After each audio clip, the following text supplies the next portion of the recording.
بسم اللہ الرحمن الرحیم۔ السلام علیکم ورحمۃ اللہ وبرکاتہ۔ میرے دوستو، بے خوابی سحر اس کے اندر ہے۔ اکثر وہ دوست مبتلا ہوتے ہیں جن کے جسم کے اندر رطوبات کی کمی ہوتی ہے، اعصاب میں خشکی کا غلبہ زیادہ ہوتا ہے، اور وہ لوگ مبتلا ہوتے ہیں جن کا دماغی کام بہت زیادہ ہوتا ہے، پڑھنے کا، پڑھانے کا، لیکچر دینے کا، تو وہ خشکی پیدا ہو جاتی ہے جس کی وجہ سے نیند نہیں آتی۔ اور ایسا مریض ہے جب معالج کے پاس جاتا ہے تو معالج ماشاء اللہ جانوروں کی ہڈیاں خشکی ہوئی اور اسی طرح سانپ وغیرہ کا زہر ملی ہوئی گولیاں اور ٹافیاں دے کے اس آدمی کو صلاح دیا جاتا ہے، اور وہ بیماری بڑھتی جاتی ہے۔ وقتی طور پہ آرام آ جاتا ہے، لیکن خشکی بڑھنے کی وجہ سے پہلے ہی خشکی موجود ہے، اور جب خشکی بڑھے گی تو آپ دیکھو گے کہ ایسے آدمی کو بھوک بھی کم لگتی ہے اور خیالات عموماً پریشان کرتے ہیں۔ بعض لوگوں کو اتنی زیادہ خشکی ہو جاتی ہے، انہیں محسوس ہوتا ہے کہ گویا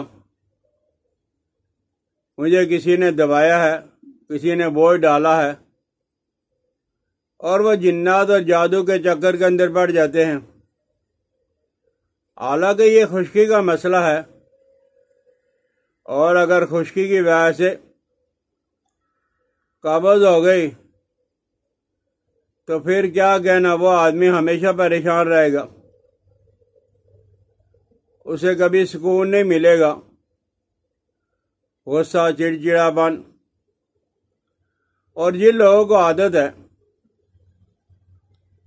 چائے، نسوار، سگریٹ، پان، یہ خوش چیزوں کا استعمال، کتنے لوگ کہتے ہیں کہ صبح کے وقت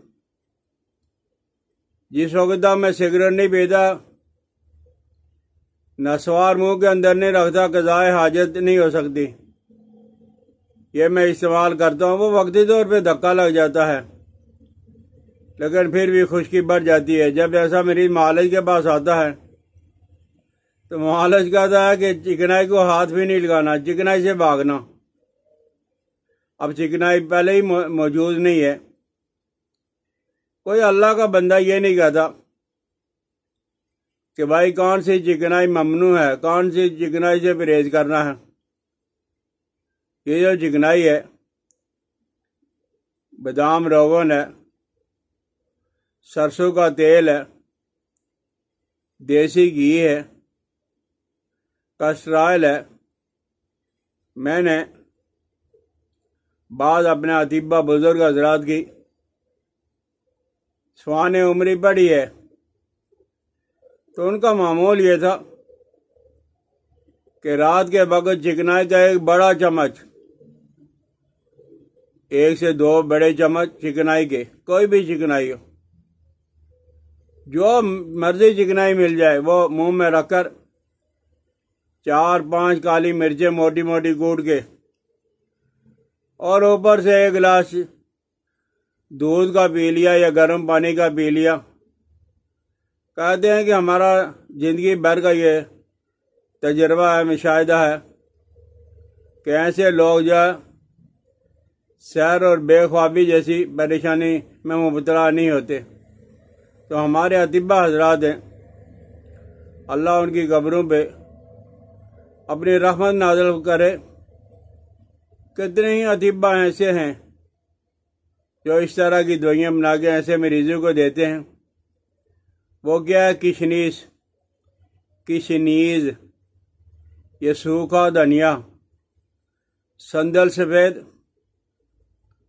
تخم خشخاش، اور تخمِ کاؤ، سندل خشک یا وہ کشنیز خشک والا، دھنیا خشک والا، سندل سفید، خشخاش اور کاؤ کے تخم، یہ باریک کر کے گرینڈر کر کے کسی چکنائی میں ملا کے بغیر یا ملائے یہ استعمال کرواتے ہیں تو مریض کو جو وہ پہلے دن ہی فرق پڑنا شروع ہو جاتا ہے۔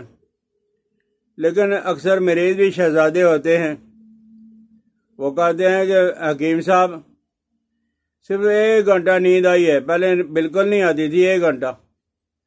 ارے بھائی 1 گھنٹہ نیند آ گئی اور کیا چاہیے؟ کل استعمال کرو گے 2 گھنٹہ، پرسوں استعمال کرو گے 3 گھنٹہ تک نیند چلی جائے گی۔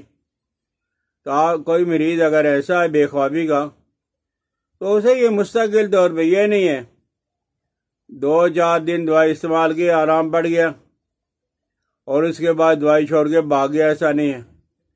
لیکن ایک چیز بڑی زبردست ہے، بہت ہی زبردست، وہ روغن لبوب سبا اور روغن خشخاش، روغن خشخاش اور روغن لبوب سبا دونوں چیزیں بازار کے اندر اویلیبل ہیں، مل جاتی ہیں۔ ان دونوں کو مکس کر کے اچھی طرح ہلاؤ، 5 منٹ کم از کم آپ ہلاؤ گے، ہلا کے رکھ لے، نیند نہیں آ رہی ہے خود یا کسی سے کہہ کے اپنے سر کی مالش کروائیں، ناک کے اندر 2 قطرے ڈال لیں، ناف کے اندر 2 قطرے ڈال لیں، اور یہ آپ استعمال بھی کر سکتے ہیں، 1 چمچ پی لیا کریں۔ اگر یہ آپ نے کر لیا ہے، پاؤں کے تلووں میں مالش کریں، جس آدمی کو بالکل نیند نہیں آتی، سر پہ مالش، پاؤں پہ تلووں پہ مالش، ناک کے اندر 2 قطرے اور ناف کے اندر 2 قطرے، ان دونوں تیلوں کے، روغن لبوب سبا اور روغن خشخاش کا، تو انشاءاللہ العزیز ہے پہلے دن ہی فرق پڑ جائے گا، پہلے دن ہی نیند آ جائے گی۔ سمجھ آ جائے کوئی ایسا مریض ہے اسے آپ یہ استعمال کروائیں، لیکن یہ خود بنائیں، تھوڑی سی تکلیف اٹھا لیں، انشاءاللہ العزیز ہے مریض آپ کو دعائیں بھی دے گا، اور جو صحیح علاج ہے وہ آپ کے پاس آ گیا ہے۔ سمجھ آ جائے تو اسے ضرور بنائیں، استعمال کریں، اور مجھے اپنی دعاؤں میں ضرور بھائی یاد رکھنا۔ اللہ آپ کو جزائے خیر عطا فرمائے۔